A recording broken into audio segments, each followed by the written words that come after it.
గత 2 రోజుల నుంచి సోషల్ మీడియాలో కానివ్వండి, ప్రధాన మీడియాలో కానివ్వండి, ఒక నెల్లూరుకు చెందినటువంటి కీలేడి ఎవరు ఈమె అంటూ రకరకాల కథనాలు వస్తున్నాయి. వాస్తవానికి ఈవిడ హవా వైసీపీ హయాంలోనే మొదలైందని కూడా ఆ కథనాల్లో ఉంది.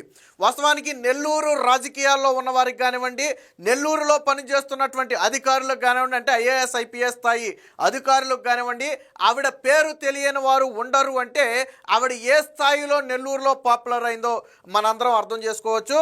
వైసీపీ హయాంలో అనేక సెటిల్మెంట్లు చేసినటువంటి ఆ కీలేడి కూటమి ప్రభుత్వం వచ్చిన తర్వాత కొంతకాలం సైలెంట్గా ఉండి మళ్ళీ తాజాగా తన సెటిల్మెంట్లను ప్రారంభించింది. పాత పరిచయాలను మళ్ళీ తెర మీదకి తీసుకొచ్చి డబ్బు సంపాదించడం కోసం సెటిల్మెంట్లు చేస్తుంది. ఏకంగా సచివాలయంలోకి డైరెక్ట్గా వెళ్ళిపోయి ఐఏఎస్ ఐపీఎస్ ఛాంబర్లలో కూర్చుని సెటిల్మెంట్లు చేస్తుందని వార్త రావడం.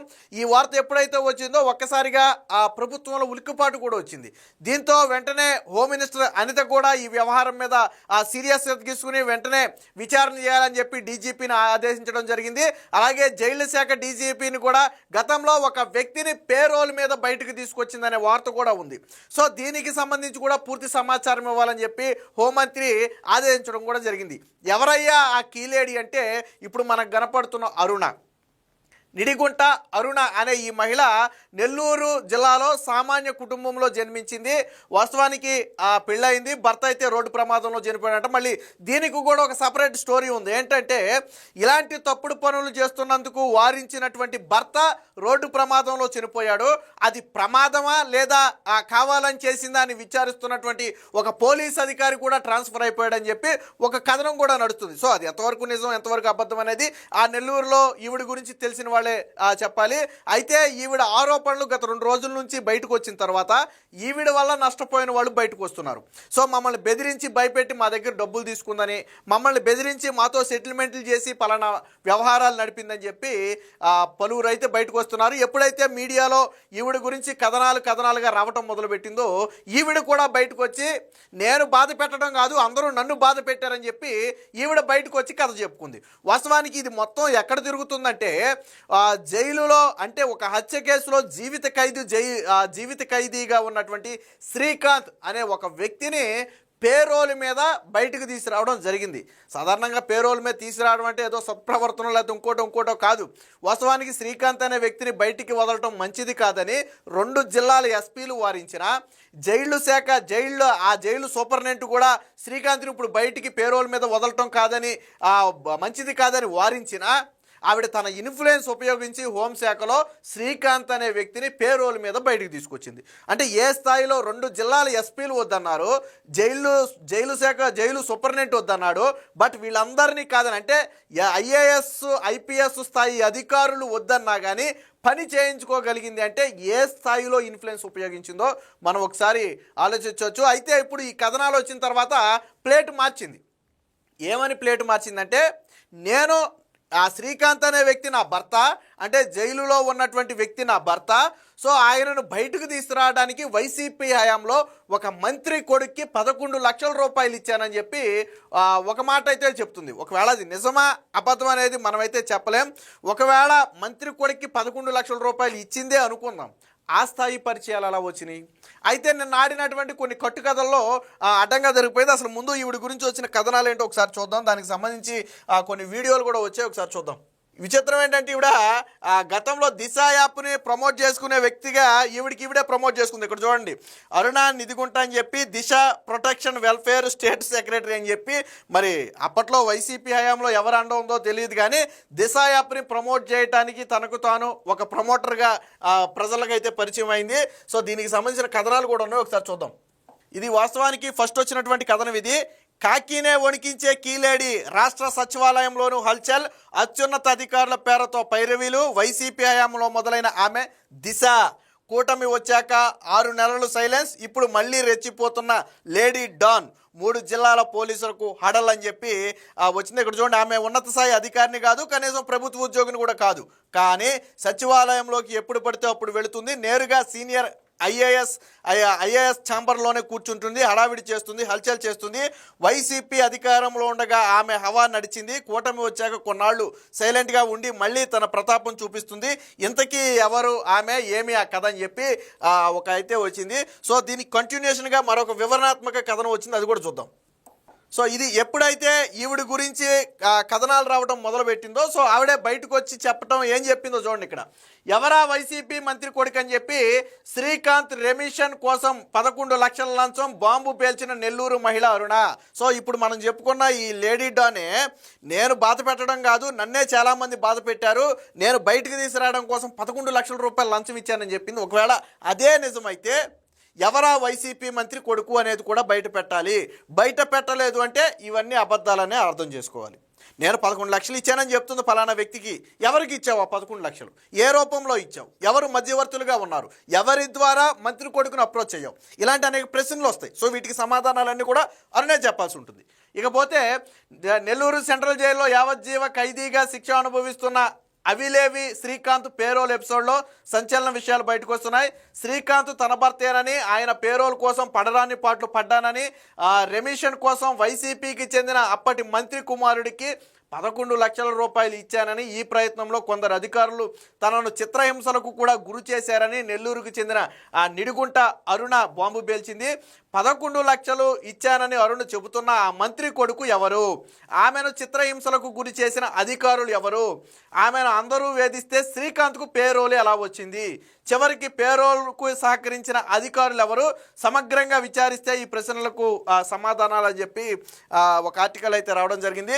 గత ప్రభుత్వంలో బేరసారాలు, పేరోల్ కోసం కొంత అధికారుల చిత్రహింసలు పెట్టారని వెల్లడి. కలకలం సృష్టిస్తున్న పేరోల్ ఎపిసోడ్. వైద్యం పేరిట శ్రీకాంత్ తరచూ నెల్లూరు జైలు నుంచి తిరుపతికి, ఇద్దరు కలిసి రుయాలో సెటిల్మెంట్లు. అరుణకు సన్నిహితంగా ఉన్న వీడియోలు వైరల్. ప్రమాదంలో చేతికి గాయం కొట్టుకదే. వాస్తవానికి ఏంటంటే ఈ వ్యక్తిని వైద్య పరీక్షల కోసమనో లేదా ఇంకో దానికోసమనో నెల్లూరు జైలు నుంచి తిరుపతి రుయా హాస్పిటల్కి అయితే తీసుకెళ్ళడం జరుగుద్ది. వాస్తవానికి ఆయన పదే పదే రుయా హాస్పిటల్కి వెళుతున్నాడు. వెళ్ళినప్పుడు సాధారణంగా సెక్యూరిటీతో వెళ్తాం. అయితే ఒకసారి అతని చేతికి గాయమైంది. ఎందుకు గాయమైంది అని బయటికి తీసుకొచ్చాక గాయమైతే ఖచ్చితంగా జైలు సూపరింటెండెంట్కి ఆన్సర్ చేయాలి ఆ వ్యక్తికి ఎందుకు గాయమైందో.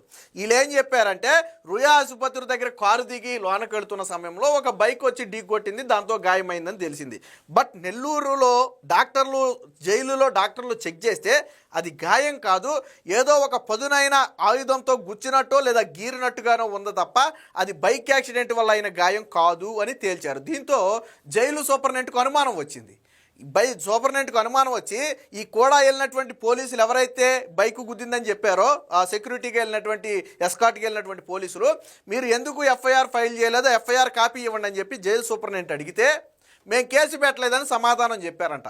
దీంతో అనుమానం వచ్చినటువంటి జైలు సూపరింటెండెంట్ దీని మీద కూపీ లాగపోతే పై స్థాయి ఒక అధికారి నుంచి జైలు సూపరింటెండెంట్ మీద ఒత్తిడి పెట్టి ఈ ఎపిసోడ్ని ఇక్కడితో వదిలేయమని చెప్పి ఒత్తిడి పెడితే ఇక జైలు సూపరింటెండెంట్ కూడా ఎందుకు అయింది గాయం, ఎక్కడైంది అనే వివరాలు అడగకుండా వదిలేశారు. మరి విషయం ఏంటంటే రుయా ఆసుపత్రిలో సెటిల్మెంట్లు చేస్తున్న సమయంలో ఆ సెటిల్మెంట్ చేసే వ్యక్తికి శ్రీకాంత్కి మధ్య చిన్న వాగ్వాదం, తోపులాట లాంటిది జరిగి ఒక చిన్న గొడవ లాంటిది జరిగింది.